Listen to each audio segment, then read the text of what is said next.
Good morning. Had to turn the fan off so you could hear me. I thought I'd better read another section of Wonder because we haven't done that for a while. So this is part 7 of Wonder. No question on this one. Just listen and enjoy. And hopefully I can read enough to where we are to part 2 next time. So, apples. My birthday is October 10. I like my birthday, 10/10. It would have been great if I'd been born exactly 10:10 in the morning or at night, but I wasn't. I was born just after midnight, but I still think my birthday is cool. I usually have a little party at my home, but this year I asked Mom if I could have a big bowling party. Mom was surprised but happy. She asked me who I wanted to ask for my class, and I said everyone in my homeroom plus Summer. That's a lot of kids, Augie, said Mom. I have to invite everyone because I don't want anyone to get their feelings hurt if they find out other people are invited and they aren't, okay? Okay, Mom agreed. You even want to invite the what's the deal kid? Yeah, you can invite Julian, I answered. Geez, Mom, you should have forgotten about that already. I know, you're right.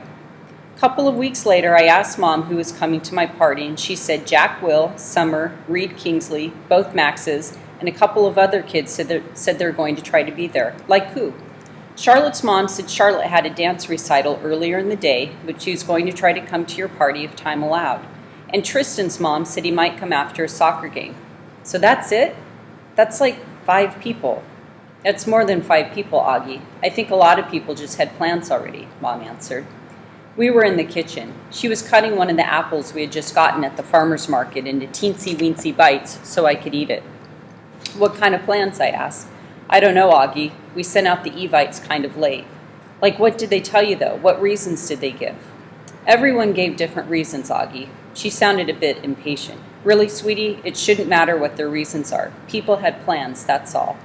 What did Jillian give as his reason? I asked. You know, said Mom. His mom was the only person who didn't RSVP at all. She looked at me.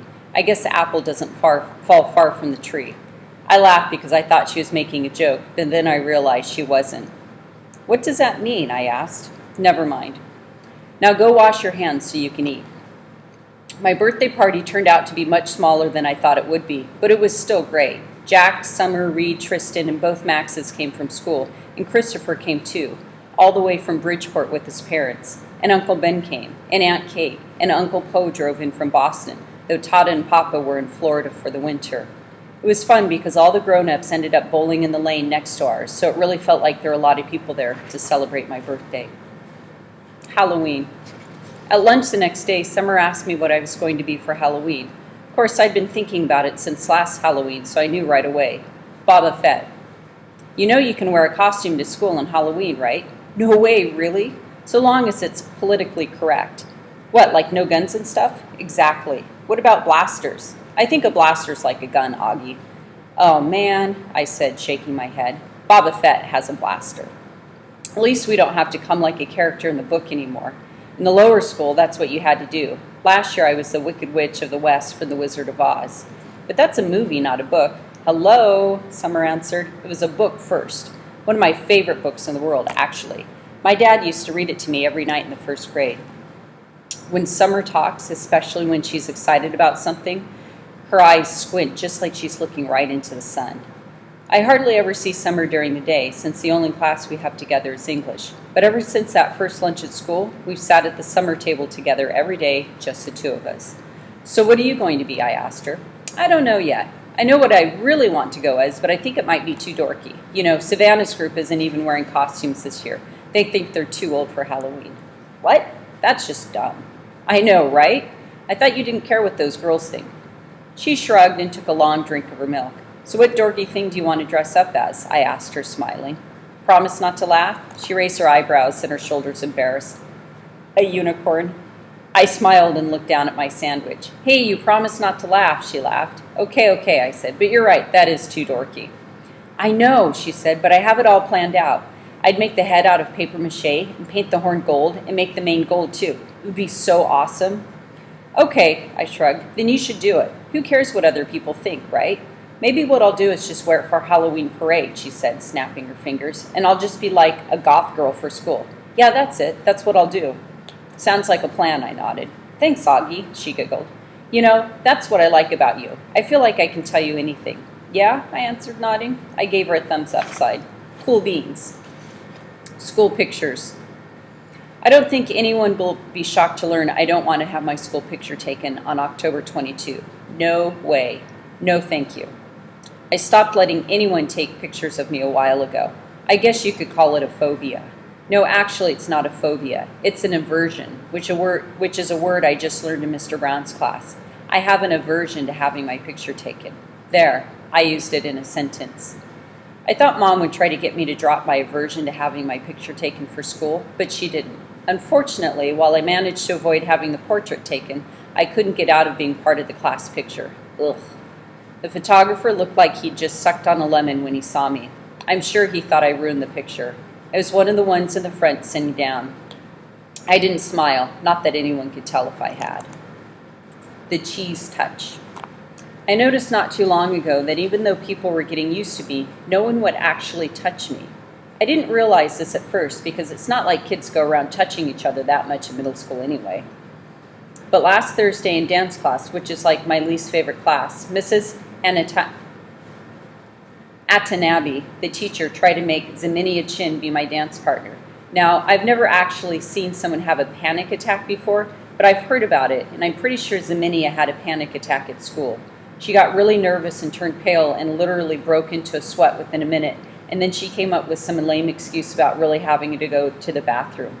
Anyway, Mrs. Atanabi let her off the hook because she ended up not making anyone dance together. Then yesterday, my science elective, we were doing this cool mystery powder investigation where we had to classify a substance as an acid or a base. Everyone had to heat their mystery powders on a heating plate and make observations, so we were all huddled around the powders with our notebooks. Now, there are 8 kids in an elective, and 7 of them were squished together on one side of the plate, while one of them, me, had loads of room on either side. So of course I noticed this, but I was hoping Miss Rubin wouldn't notice this because I didn't want her to say anything. But of course she noticed this, and of course she said something. Guys, there's plenty of room on that side. Tristan, Nino, go over there, she said. So Tristan and Nino scooted over to my side. Tristan and Nino have always been okay nice to me. I want to go on record as saying that. Not super nice, like they go out of their way to hang out with me, but okay nice, like they say hello to me and talk to me like normal. And they didn't even make a face when Miss Rubin told them to come to my side, which a lot of kids do when they think I'm not looking. Anyway, everything was going fine until Tristan's mystery powder started melting. He moved his foil off the plate just as my powder began to melt too, which is why I went to move mine off the plate. And then my hand accidentally dumped his hand for a fraction of a second. Tristan jerked his hand away so fast he dropped his foil on the floor, while also knocking everyone else's foil off the heating plate. "Tristan!" yelled Miss Rubin, but Tristan didn't even care about the spilled powder on the floor or that he ruined the experiment. What he was most concerned about was getting to the lab sink to watch his hands as fast as possible. That's when I knew for sure there was this thing about touching me at Beecher Prep. I think it's like the cheese touch in A Diary of a Wimpy Kid. The kids in that story were afraid they'd catch cooties if they touched the old moldy cheese on the basketball court. At Beecher Prep, I'm the old moldy cheese. Costumes. For me, Halloween is the best holiday in the world. It even beats Christmas. I get to dress up in a costume. I get to wear a mask. I get to go around like every other kid with a mask and nobody thinks I look weird. Nobody takes a second look. Nobody notices me. Nobody knows me. I wish every day could be Halloween. We could all wear masks all the time. Then we could walk around and get to know each other before we got to see what we'd look like under the masks. When I was little, I used to wear an astronaut helmet everywhere I went, to the playground, to the supermarket, to pick Via up from school. Even in the middle of summer, though it was so hot on my face, I would sweat. I think I wore it for a couple of years, but I had to stop wearing it when I had my eye surgery. I was about 7, I think, and then we couldn't find the helmet after that. Mom looked everywhere for it. She figured that it had probably ended up in Grand's attic, and she kept meaning to look for it, but by then I'd gotten used to not wearing it. I have pictures of me in all my Halloween costumes. My first Halloween, I was a pumpkin. My second, I was Tigger. My third, I was Peter Pan. My dad had dressed up as Captain Hook. My fourth, I was Captain Hook. My dad dressed up as Peter Pan. My fifth, I was an astronaut. My 6th, I was Obi-Wan Kenobi. My 7th, I was a clone trooper. My 8th, I was Darth Vader. My 9th, I was the bleeding scream, the one that has fake blood oozing out over the skull mask. This year, I'm going to be Boba Fett. Not Boba Fett, the kid in Star Wars 2, Attack of the Clones, but Boba Fett, the man from Star Wars Episode 5, The Empire Strikes Back. Mom searched everywhere for the costume but couldn't find one in my size, so she bought me a Jango Fett costume, since Jango was Boba's dad and wore the same armor, and then painted the armor green. She did some other stuff to make it look worn too. Anyways, it looks totally real. Mom's good at costumes. In homeroom, we all talked about what we're going to be for Halloween. Charlotte was going as Hermione from Harry Potter. Jack was going as a Wolfman. I heard that Julian was going as Jango Fett, which was a weird coincidence. I don't think he liked hearing that I was going as Boba Fett. On the morning of Halloween, Via had this big crying meltdown about something. Via's always been so calm and cool, but this year she's had a couple of these kinds of fits. Dad was late for work and was like, "Via, let's go, let's go." Usually Dad is super patient about things, but not when it comes to his being late for work, and his yelling just stressed out Via even more. She started crying louder. So Mom told Dad to take me to school and that she'd deal with Via. Then Mom kissed me goodbye quickly before I even put on my costume and disappeared into Via's room. "Augie, let's go now," said Dad. "I have a meeting I can't be late for." "I haven't put my costume on." "So put it on already, 5 minutes. I'll meet you outside." I rushed to my room and started to put on the Boba Fett costume, but all of a sudden I didn't feel like wearing it.